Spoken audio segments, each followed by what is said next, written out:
Hello বন্ধুরা, আমি অনু update with অনু চ্যানেলে তোমাদের স্বাগত। আমি চলে এসেছি কথা সিরিয়ালের আপডেট নিয়ে। কথা সিরিয়ালে তো দেখা যাচ্ছে যে রাধিকা মানে আমাদের কর্তাদিদার যমজ বোনকে দেখে বাড়ির সবাই অবাক হয়ে যায়। এরপর শশীভূষণ গুহ বাড়ির সবার সাথে রাধিকার আলাপ করায়। কর্তাদিদাও এসে বলে যে রাধিকা যমজ বোন, সে নাকি বিদেশ থেকে এখানে এসেছে। এরপর রাধিকা তার দিদির কাছ থেকে জানতে চায় যে কাল তো একটা বিশাল বড় দিন তার দিদির জন্য, তাহলে কালকে সে কি পরবে, কেমন সাজবে, সে কি আগের মতোই রয়ে গেছে?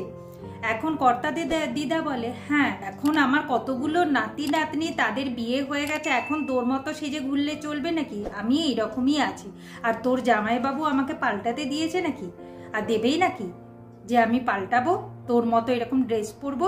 এভি ভাবে যে এই HOF এর জন্যই তার ঠাম্মির এইরকম অবস্থা। এইদিকে এভির স্ত্রী কথার সাথে রাধিকাকে আলাপ করায়, অঙ্কিতের বিয়ে হয়ে গেছে সেটাও জানায়, যে তারও একটা মিষ্টি বউ আছে। কিন্তু আমাদের প্রত্যয় বাবার তো এখনো বিয়ে হয়নি।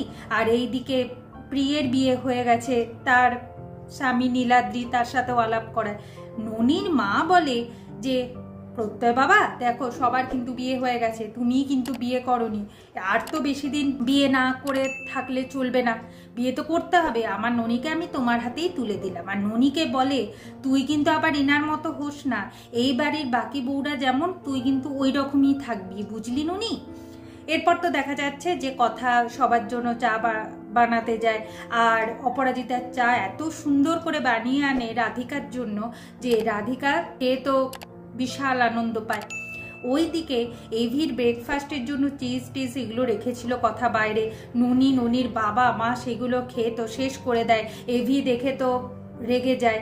এইদিকে আবার রাধিকা তার জামাইবাবু শশীকে বলছে যে কালকে নাকি সে এক নতুন রেনুকে গিফট করবে শশীকে, কারণ রেনু এইরকম হয়ে থাকুক রাধিকা সেটা চায় না। এইদিকে রাত হয়ে এসছে, কথা গিয়ে এভিকে বলে যে নিচে খেয়ে আসতে, কিন্তু এভি কিছুতেই কথা শোনে না। তারপর তো কথা একটু চিৎকার চেঁচামেচি করার পর এভি শুনতে পায় যে হ্যাঁ নিচে গিয়ে খেতে হবে, কিন্তু এভি কিছুতেই নিচে যেতে চায় না। যেহেতু তাদের মধ্যে একটু মিষ্টি ঝগড়া হচ্ছে, তাই কথা এভিকে শোনায় যে কর্তা দাদু আর কর্তা দিদার মধ্যে এরকম ঝগড়া হয় না, তারাই সব থেকে ভালো আছে, এই বলে তো ঝগড়া করতে থাকে। আর এই রাগ অভিমানের পাল্লা আমাদের বালিশ পড়ে উঠেছে এভির। স্যার যা দেখে তো এভি একটু মজাই করে, বলে কিনা না তোর দ্বারা এটা হবে না, আমি বরঞ্চ বালিশে কাভার পরাচ্ছি।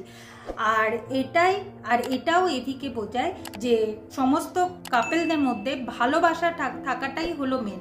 কোনো কাপেলরা চুপচাপ থাকে, চুপচাপের মাধ্যমেই ভালোবাসা বোঝায়, কেউ ঝগড়া করে ভালোবাসা বোঝায়, কেউ আবার সবার সামনে চুম্মাচারি করে, এইরকম। কিন্তু ভালোবাসাটা তো আছে, এটাই বুঝতে হবে। এরপর এভি বলে, না রে কথা, আমি কোনোভাবেই ঘর ছেড়ে বেরোতে পারবো না, অনেকগুলো টাকা আছে তো এটা বোঝ। কথা বলে কিচ্ছু হবে না, এরা তো গ্রামবাসী, এদের অত লোক থাকবে না পাচক মশাই, আর তাছাড়া আমি আছি তো, আপনি এত ভয় পাচ্ছেন কেন? এর মধ্যেই তো ননির দাদু হাঁচি দিতে থাকে, আর তার একবার হাঁচি শুরু হলে তো হাঁচি থামে না।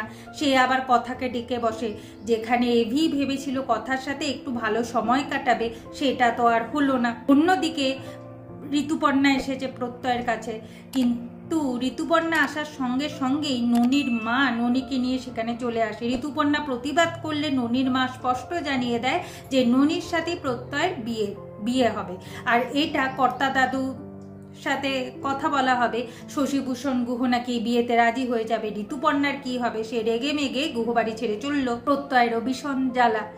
আর অন্যদিকে চিত্রা আবার তিলককে ডেকে বসেছে। আগামী পর্বে দেখা যাচ্ছে তিলক চলে এসেছে সাধু বাবার বেশে গুহবাড়িতে। এরপর চিত্রা বলে দেয় 50 লাখ টাকা কোথার থেকে তিলক পাবে। কথা আসে সাধু বাবাকে সেবা দিতে, তখন দেখে সাধু বাবার ঘরে কি হিন্দি গান, সাধু বাবা আবার মদ খাচ্ছে আর হিন্দি গান শুনে শুনে নাচ করছে, যা দেখে কথা অবাক হয়ে যায়। এভাবেই আজকের পর্বটা শেষ হয়ে যাচ্ছে। আশা করি আজকের পর্বটা তোমাদের ভালো লাগবে। ভিডিওটা ভালো লাগলে লাইক, শেয়ার ও সাবস্ক্রাইব করে দিও। ভিডিওটা দেখবার জন্য অসংখ্য